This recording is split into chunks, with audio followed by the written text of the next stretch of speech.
Hello friends, कैसे हैं आप सब। आशा करते हैं आप सब अच्छे होंगे। तो चलिए आज हम जानते हैं अपने हिंदी के MIL भाग से शत्रु शीर्षक निबंध के बारे में। तो सबसे पहले आपको हम बताते चले कि यह एक अज्ञे जी द्वारा लिखित, इसके रचनाकार अज्ञे जी हैं इसके लेखक। और यह अज्ञे जी द्वारा लिखित एक बहुत ही सराहनीय और सुप्रसिद्ध कहानियों में से एक है। इसकी एक विशेष प्रकार से इसका स्थान भी दर्शाया गया है। अज्ञे जी ऐसी रचनाएं करते हैं जो मनुष्य के जीवन पे आधारित होता है। उनकी रचनाएं अधिकतर ऐसी ही होती है जो हर मनुष्य के दिल को स्पर्श करती हुई नजर आती है।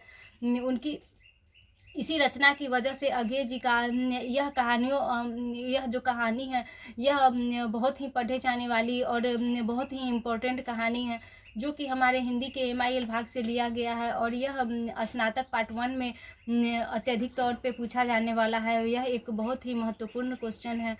तो आप लोग इन क्वेश्चन को ज़रूर ध्यान से देखिएगा कि शत्रु शीर्षक निबंध क्या है और इसके बारे में अज्ञे जी का क्या सूचना है हमारे समाज में, हमारे देश बंधु के भाइयों के लिए, हमारे देश भक्तों के लिए क्या इसमें संदेश अज्ञे जी हमें दिखाना चाह रहे हैं।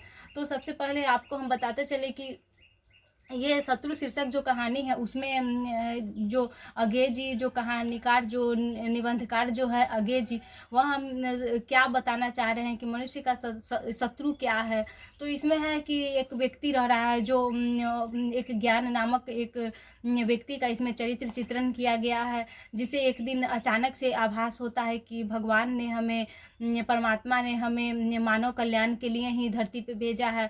और वह सबको अपना एक प्रकार से दुश्मन समझने लगता है, शत्रु समझने लगता है, समाज को, देश को, फिर धर्म को। इस प्रकार से वह हर किसी को अपना शत्रु मानने लगता है। फिर उसकी यही सोच की वजह से, जो ऐसा वह सोचने लगा है, इसी सोच की वजह से वह स्वयं का ही शत्रु बन गया है। एक दिन उसे खाने के लिए अन्न भी नहीं मिलता है, पानी के लिए वह तरस जाता है, इसी सोच की वजह से।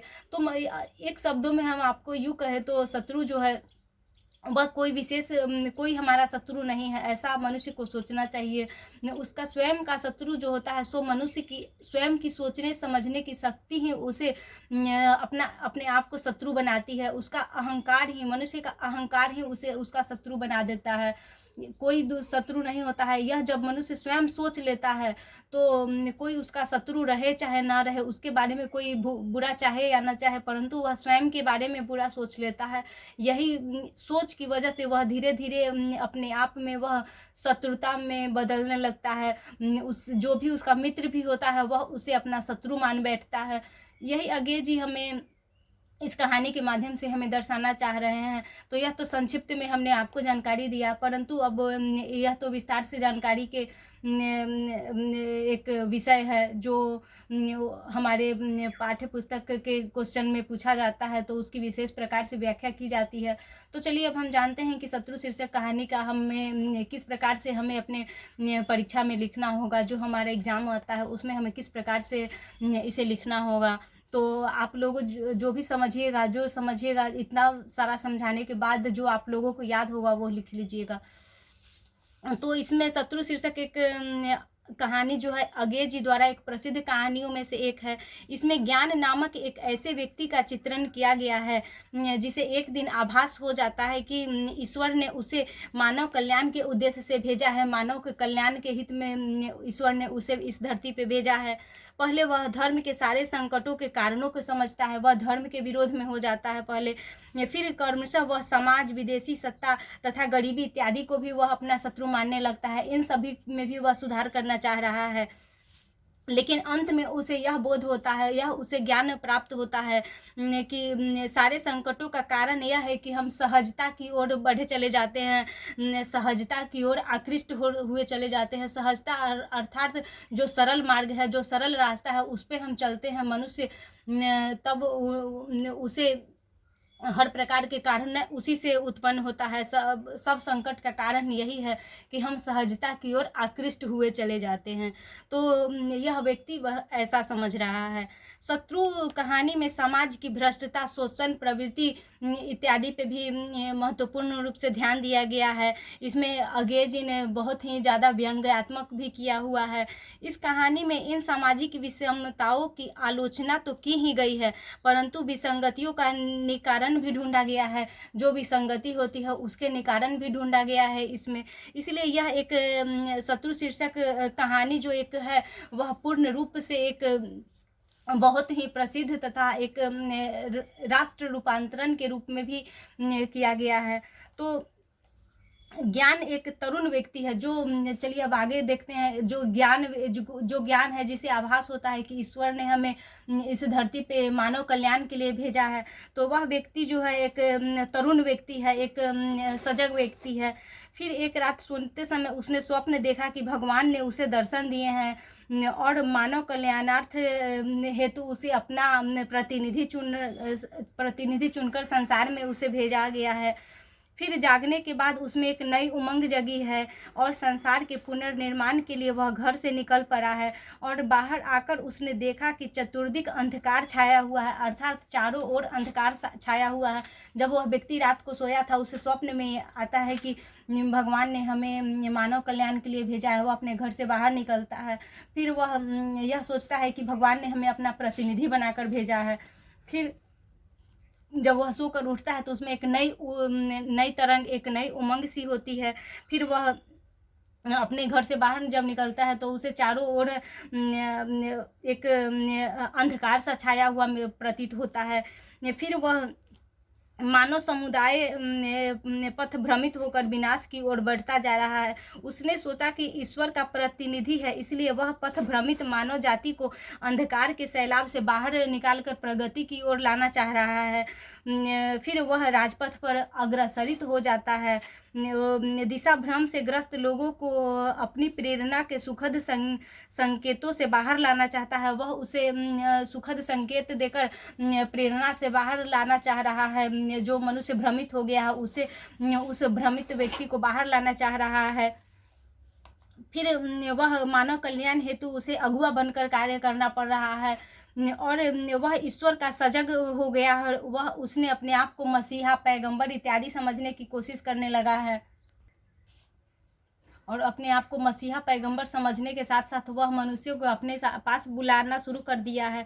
लेकिन उसकी इस घोषणा पर किसी का ध्यान नहीं गया है। वह घोषणा कर चुका है कि हम मानव कल्याण के लिए आए हैं और सभी व्यक्ति हमारे पास आए, परंतु उसकी इस घोषणा से कोई मनुष्य उसके पास नहीं गया है और उसका ध्यान किसी भी मनुष्य का उसके बातों पे ध्यान नहीं गया है।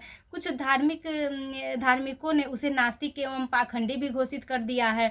फिर ईश्वर के इस सजग प्रतिनिधि पर बच्चे पत्थर, रोड़े इत्यादि बरसाने लगे हैं। उसे वहाँ से भगाने की कोशिश कर रहे हैं, उस पर पत्थर इत्यादि चला रहे हैं।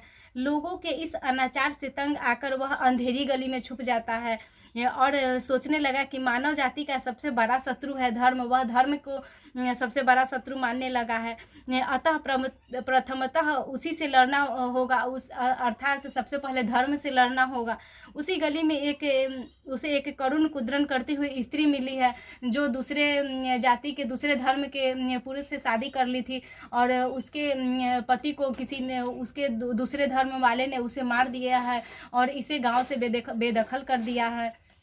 तो यह उस स्त्री से बात करते हैं, उसके अपने साथ लेकर उसे अपने घर जाते हैं। फिर उसका धर्म का विरोध करने का उनका एक पक्का रास्ता सब बन जाता है। उसे धर्म के विरोध करने में एक का सहयोग भी मिलने लगता है। उसने उस स्त्री को आश्वासन भी दिए हैं कि हम उसे साथ लेकर धर्म का विरोध करने का निश्चय करेंगे तथा तुम्हें तुम्हारे धर्म में करेंगे। वह ऐसा सोच रहे हैं, पर धर्म के मर्म को न समझने वाले ढपोर संखी समाज ने उनकी बातों पर कोई ध्यान नहीं दिया है और उन्हें ही यह कहते हुए देश से बाहर निकाल दिया है कि बहिष्कृत कर दिया है अपने समाज से, कि एक पराई स्त्री और जो गांव से निकाली गई हुई है स्त्री, उसके साथ उस औरत को अपने साथ रखता है। फिर वह समाज के तुमुल कोलाहल में धर्म के प्रति उसकी अभिव्यक्ति भावना खो गई है। समाज की दुर्व्यवस्था के कारण हमारी अपनी अपनी धार्मिक संकीर्णता है, लेकिन ज्ञान का यह धर्म सुधारण कार्य निरर्थक हो गया है। जो ज्ञान है वो धर्म सुधारक का कार्य यह निरर्थक हो गया है, इसका कोई अर्थ नहीं निकला है। वह यह सोचकर कि देवों का दल सदा दानवों से हारता रहा है, अर्थात वह उसकी सोच ही उल्टी हो गई है। उसे इस प्रकार से वह अहंकार से संचित हो गया है कि देवों का दल हमेशा दानवों से हारता है, उसकी सोच ऐसी हो गई है। फिर उसने धर्म के पहले समाज से लड़ना जरूरी समझा है, कारण बिना उस पर विजय पाए धर्म का खंडन नहीं किया जा सकता। वह स्वतंत्र समाज की रचना करने का उद्धत हुआ है। वह निश्चय कर लिया है कि निश्चय के अनुसार उसने समाज के धर्म ध्वजी पंडे पुरोहित मुल्ले इत्यादि का विरोध करना शुरू कर दिया है। जो भी पंडा पुरोहित मुल्ला इत्यादि उसे मिलते हैं उन सबसे वह लड़ना शुरू कर दिया है, उससे विरोध करना शुरू कर दिया हुआ है। फिर एक स्वतंत्र उन्नतशील समाज की स्थापना हेतु धर्म के अलग अलग बने हुए दायरे को तोड़ना होगा, ऐसा वह प्रचारित करने लगा। इस प्रकार वह अपना प्रचार करने लगा है। अभी उसका यह काम बढ़ा भी नहीं था कि विदेशी सरकार के 2 सिपाही आकर उसे पकड़ कर ले गए हैं, जेल खाने में उसे बंद कर दिए हैं। फिर जब ज्ञान जेल की सज़ा काटकर जब जेल से बाहर निकला है, तब उसे उनकी विदेशियों के प्रति विद्रोह की आग सुलग गई है। विदेशियों के प्रति उनके मन में आग सी सुलगने लगी है। फिर वह विदेशियों से लड़ना जरूरी समझा है। अविवेकी, निर्दयी, दुखदाई विदेशियों के विरुद्ध वह गुप्त रूप से लड़ाई का आयोजन करने लगा है। इसी बीच एक दिन एक विदेशी आया है और वह मैले कुचैले फटे पुराने खाकी कपड़े पहने हुए है और इससे कुछ खाने के लिए मांग रहा है। भूख से वह अस्त व्यस्त है, उसकी पेट की पीड़ा उसे सता रही है, परंतु जब इससे वह रोजी रोटी की मांग करने लगा है, ज्ञान ने तब अनुभव किया है कि मैं तो स्वयं ही भूखा हूँ, परंतु जब यह मनुष्य का सबसे बड़ा शत्रु उसका खुद का पेट है, उसका भूख है, तो वह फिर जब उसका पेट भरा होता है तो कोई किसी भी प्रकार का प्रश्न नहीं होता है। उसे 3-4 दिन से कुछ खाने के लिए भी नसीब नहीं हुआ है। वह खुद के पैरों पे खुद ही कुल्हाड़ी मार चुका है। उसे ऐसा प्रतीत होने लगा है, तो वह समझने लगता है कि सबसे पहला शत्रु तो यह भूख ही है। मनुष्य का सबसे बड़ा शत्रु, सबसे पहला शत्रु भूख है। अन्वय प्राणा, अन्न ही प्राण है। वेद की इस युक्ति के अनुकूल ज्ञान ने भूख के विरुद्ध एक दल बनाना शुरू किया है। फिर जिसका उद्देश्य था कि अमीरों से धन छीनकर गरीबों में बराबर बांट ले और उसे समान रूप से वितरित करे, ऐसा उसकी एक योजना थी। फिर समाज के अधिकांश लोग भूख और लाचारी से त्रस्त थे। विवशता का हाहाकार दूर हो जाएगा, ऐसा वह सोचता था। स्वार्थ, शोषण, छल, अनय और पाप की मरीचिया का से बुरी तरह उलझे समाज के उन्नत करने के लिए नर के सुख भाग को अर्थात नर जो व्यक्ति धनी है, निपुण है, उसे गरीब में उसकी सारी संपत्ति को बराबर रूप से बांट देंगे तो यह जो पेट की भूख है यह शांत हो जाएगी। कोई न भूखा होगा, न कोई किसी का शत्रु होगा, वह ऐसा सोचने लगा है। परंतु इस योजना का जो एक धनी व्यक्ति इस योजना का पता चल गया है, उसे वह उसका योजना को सुन लिया है, समझ गया है, तो पता लगते ही वह उसे गुप्तचर में लगवा देता है उसके पीछे और उसे पकड़वा कर एक पहाड़ी के किले में बांध देता है। जो ज्ञान एक व्यक्ति है उसे पहाड़ी में बंधवा देता है। फिर वह एक मुट्ठी चना और 1 लोटा पानी बस उसे दे देता है ताकि वह जिंदा रहे और यह सब चीज़ वह देख सके। फिर वह एक समाज सुधार के बारे में वो सारे सपने समाप्त हो गए हैं। समाज के अन्याय के समक्ष उसका एक मंगल अभियान मिट गया है। धीरे धीरे ज्ञान का हृदय ग्लानि से भरने लगा है। जीवन उसे बोझ सा जान पड़ने लगा है, क्योंकि वह समझ गया है कि हमें तो एक वक्त की खाने की रोटी भी नहीं मिल रही है और हम समाज सुधार करने चले थे। परंतु वह कितना व्यर्थ है, कितना छूछा है, कितना बेईमानी है उसका जीवन, यह सब वह सोचने लगा है। परंतु यह सब से जब वह उसकी मन में ग्लानि होने लगती है, ओत-प्रोत हो जाता है, तो वह एक दिन किले की दीवार पर चढ़कर आत्महत्या करने के लिए चाही है। अभी वह कूदकर आत्महत्या ही करने वाला था, तो मानो कि उसका प्रतिबिंब, उसके पानी से जो प्रतिबिंब दिख रहा था, वह मानो उसे कह रहा है कि बस अपने आप से लड़ चुके, अपने आप से लड़ चुके, ज्ञान सहम कर रुक गया है। फिर धीरे धीरे दीवार से नीचे उतर आया है और अपने अगले कार्यक्रम पर विचार करने लगा है। अपना अगला कार्य करने पर वह ध्यान देने लगा है। फिर वह यह समझ लिया है कि जीवन की सबसे बड़ी कठिनाई यही है कि हम निरंतर आसानी की ओर आकृष्ट हो जाते हैं। जो हमें आसानी से मिल जाता है, हम उसी की ओर आकृष्ट हुए चले जाते हैं। वह ऐसा सोचने लगा है। फिर आदमी को आसान परस्त नहीं होना चाहिए, वह ऐसा सोच रहा है। दूसरों पर विजय प्राप्त करने के पूर्व हमें अपनी कमजोरियों से लड़ना चाहिए। दूसरे पे जो विजय हम प्राप्त करें, उससे पहले हम अपनी कमजोरी से लड़ें, वह ऐसा सोच रहा है। फिर शत्रु में अज्ञेय जी की अति प्रसिद्ध रचना है। श्रेष्ठ कहानियों में से एक महत्व होता है। प्रस्तुत कहानी एक अति संक्षिप्त है, परंतु इस कहानी के माध्यम से लेखक बताना चाह रहे हैं कि जीवन का सबसे बड़ा शत्रु उसका आसानी की ओर सन्मुख होना है। जो आसानी की ओर सन्मुख हो जाता है, आसानी की ओर वह चला जाता है, सबसे बड़ा शत्रु मनुष्य का वह स्वयं है। दुनिया को दुर्दशाग्रस्त देखकर उसकी विषय दुर्व्यवस्था से ज्ञान लड़ना चाहता है, लेकिन जब समस्याएं उनके समक्ष आती है तो उसका साहस प्याज की छिलके की तरह खंड खंड हो जाता है। उसका साहस टूट जाता है। जब उसे परेशानी आती है तो वह टूट जाता है, लेकिन उसे विजय की प्राप्ति नहीं होती है। ज्ञान अगर समझ जाता कि दुख पुरुषार्थ जांचने की कसौटी है। समाज में समस्याओं का सैलाब ही बड़ा ही विस्तृत एवं अथाह है। उसमें समाज में एक विशेष प्रकार की एक समस्या का सैलाब है, जिसमें अनेक प्रकार की समस्याओं का समाधान भी किया जाता है। वह नहीं समझ रहा है। परंतु बुद्धिमानों का कर्तव्य है कि वे अपनी आत्मशक्ति से, मेधा बल से प्रश्नों की उलझन जो होती है उसे सुलझाने से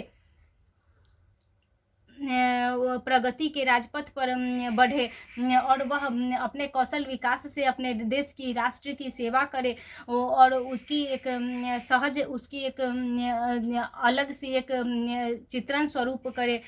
फिर हमें कर्म करना चाहिए, उसे ऐसा करना चाहिए, उस व्यक्ति को, उस ज्ञान नामक व्यक्ति को अपने इन विचारों पर ध्यान देना चाहिए। कहानी द्वारा लेखक ने यह बतलाना चाहा है कि सामान्यतः मनुष्य दूसरों को अपना शत्रु समझ बैठता है, जिससे उसे कठिनाई का सामना करना पड़ता है, परंतु असल में बात यह नहीं है। तो चलिए, यह कहानी तो आप लोगों को समझ में आ गई होगी। तो चलिए अब मिलते हैं अपने नेक्स्ट वीडियो में। Thank you.